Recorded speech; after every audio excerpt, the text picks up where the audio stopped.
CFIB's Director of Provincial Affairs for Ontario, Mr. Ryan Mallough, joins us now. Welcome to the show, sir. Thanks for having me. Now, we just mentioned Mr. Dan Kelly's recent tweet, but can you tell us a little bit more about how small businesses are being affected by this announcement? Yeah, it's disappointing to hear that the government is going down this road, not only for the GTA businesses that have been closed for, in some cases, a little over a month now, and are now looking at another full month of closure, but also for those businesses in regions that weren't seeing as big a COVID impact.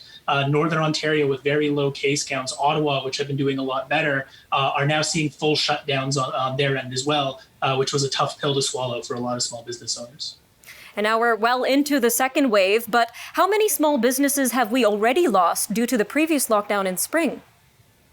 It's well into the thousands. It's a little difficult to pin a full number on it. And part of the reason is because we know a lot of businesses have actually closed for practical purposes, but they haven't filed the paperwork to close formally. Call them something of zombie businesses, where they're hanging on by a thread, hoping that there'll be a government program or a tweak to an existing one that may help them to survive. But unfortunately for them, time is very quickly running out. And our concern is that to kick off 2021, we will see a mass number of closures as a result of that.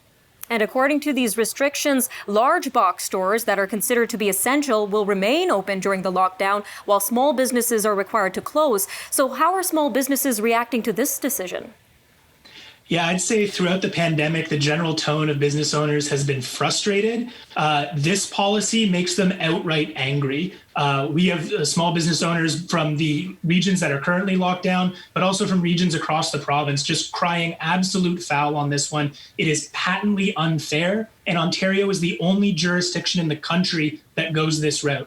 Every other province is either keeping small businesses open to a limited capacity, which we're advocating for here, or like Manitoba, they are preventing the big box stores from selling the same, quote, non-essential products that the small retailers have been barred from closing. At bare minimum, we'd like to see the government impose that because, again, it is deeply unfair that in record sales years for them, Walmart and Costco get to remain open while the small business down the street is closed.